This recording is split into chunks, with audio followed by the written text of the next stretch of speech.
తెలుగుదేశం పార్టీకి సంబంధించిన చెత్త, పరమ చెత్త సోషల్ మీడియా, తర్వాత వాళ్ళకి సంబంధించిన ఏబిఎన్, టీవీ5, మహా టీవీ ఏందో జరిగిపోతుంది రాష్ట్రంలో అన్నట్లు హడావుడి చేస్తున్నారు. ఊర్ల పెళ్లికి కుక్కలు హడావుడి చేసినట్లు ఈ టీవీలు వాళ్ళ పేపర్లు హడావుడి చేస్తూ ఉన్నాయి.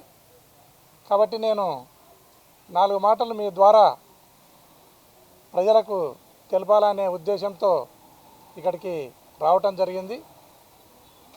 2019లో తెలుగుదేశం పార్టీ 23 సీట్లకు పరిమితమైంది. 2024లో ముసిలోనికి ఆ 20 పక్కకు తీసేస్తే ముసిలోనికి ఆ ముందరి 3 మిగులుతాయి అనేది నా ఉద్దేశం. తర్వాత ఈ రాష్ట్రంలో అనేక కులాలు, మతాలు, ప్రాంతాలకు సమానమైన ప్రాతినిధ్యాన్ని కల్పించాలా, బీసీ, ఎస్సీ, ఎస్టీ, మైనార్టీలలో ఉండే అన్ని కులాలకు ఖచ్చితంగా రాజకీయ ప్రాధాన్యతను ఇవ్వాలా, ఏ కులం అయితే తక్కువ సంఖ్యలో ఉందో ఆ కులంలో కూడా న్యాయకత్వాన్ని స్ట్రెంగ్తెన్ చేయాలన్న ఉద్దేశంతో గౌరవ ముఖ్యమంత్రి జగన్మోహన్ రెడ్డి గారు రకరకాల మార్పులు చేర్పులు చేసుకుంటూ ఆయన ముందుకు వెళ్ళటం జరుగుతూ ఉంది.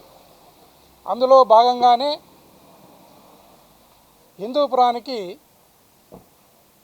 బోయ సామాజిక వర్గానికి చెందిన ఒక మహిళను అక్కడ పెట్టాలని పార్టీ నిర్ణయించింది.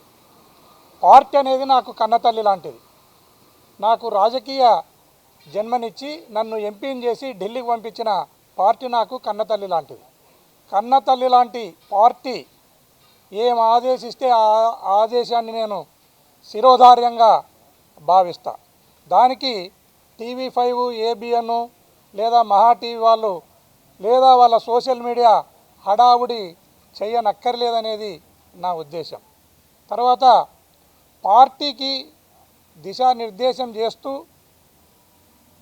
ఈ పార్టీని గౌరవంగా నడుపుతూ అందరు ఎవరొచ్చినా ఎంపీలు కానీ ఎమ్మెల్యేలు కానీ ఏ సామాన్య కార్యకర్త నుంచి ఎవరొచ్చినా కూడా ఎంతో ప్రేమగా ఆప్యాయతతో ఓపికతో మాట్లాడి ఉన్న విషయాన్ని వాళ్ళకి విశదీకరించి వాళ్ళ బాగోగులను చూస్తూ ముందుకెళ్తున్న సజ్జల రామకృష్ణారెడ్డి సార్ను నేనేదో ప్రశ్నించినట్లు మీడియాలో వాళ్ళ సోషల్ మీడియాలో చెత్త ప్రచారం ఒకటి జరుగుతూ ఉంది. అయ్యా, పెద్దిరెడ్డి రామచంద్రారెడ్డి గారు ముఖ్యమంత్రి గారితో కొట్లాడినట్లు, గోరంట్ల మాధవ్ సజ్జల రామకృష్ణారెడ్డి సార్తో కొట్లాడినట్లు ఎందుకు ఈ చెత్త వార్తలు? భార్యాభర్తల మధ్యలో, అన్నదమ్ముల మధ్యలో, లేదా తల్లిదండ్రుల మధ్యలో, లేదా పార్టీలో స్వపక్షంలో ఒకరి మీద ఒకరికి మీరు ఖచ్చితంగా కలహాలు పెట్టడానికి ప్రయత్నం చేస్తున్నారు. ఇది ఖచ్చితంగా శవాల మీద పేలాలు ఏరుకోవడం తప్ప మీకు ఎలాంటి ప్రయోజనం ఉండదు అని ఈ టీవీలకు నేను ఏబిఎన్కి కానీ టీవీ5కి కానీ మహా టీవీకి వీళ్ళందరికీ కూడా చెప్తున్నా. దయచేసి మీరు పార్టీలో కలహాలు పెట్టాలా, దానితో ప్రయోజనం పొందాలా అనే దానికంటే మీ చంద్రబాబు నాయుడుకి ఒక అడ్వైజ్ చేయండి. ప్రజలు లేక పొమ్మని చెప్పండి, ప్రజాక్షేత్రంలో తేల్చుకోమని చెప్పండి. దేవుడు లేదా జనం నిర్ణయిస్తారు గెలుపోవటంలో. కానీ నీ టీవీ5, ఏబిఎన్ లేదా మహా టీవో జయాపజయాలను గెలుపోవటంలోనూ డిసైడ్ చేయలేదని ఆ టీవీ ఛానల్స్ను హెచ్చరిస్తున్నా. దయచేసి నేను విజయవాడకు వచ్చినప్పటి నుంచి ఎక్కడున్నాడు, ఏం చేస్తున్నాడు, సీఎం ఆఫీస్ అనేది మాకు ఇల్లు లాంటిది. ఎంపీలకు ఎమ్మెల్యేలకు 10 సార్లు తిరుగుతాం, రోజుకు 10 సార్లు తిరుగుతాం. మీకెందుకు వచ్చింది? వచ్చిన ప్రతిసారి పోయిన ప్రతిసారి ఎక్కడ ఉన్నారు, ఏం కథ అనే దాని మీద మాట్లాడుతూ ఉన్నారు, రాస్తూ ఉన్నారు. దయచేసి అట్లాంటి అవాస్తవమైన వార్తలకు పులి స్టాప్ పెట్టి నిజమైన వార్తలతో మీరు ముందుకు రావాలని ఈ సందర్భంగా తెలియజేస్తున్నాను. మా పార్టీ ఖచ్చితంగా 175కు 175 సీట్లను గెలిచాలి, ఖచ్చితంగా గెలిపించాలని బీసీ, ఎస్సీ, ఎస్టీ మైనార్టీలందరూ కూడా సిద్ధంగా ఉన్నారు.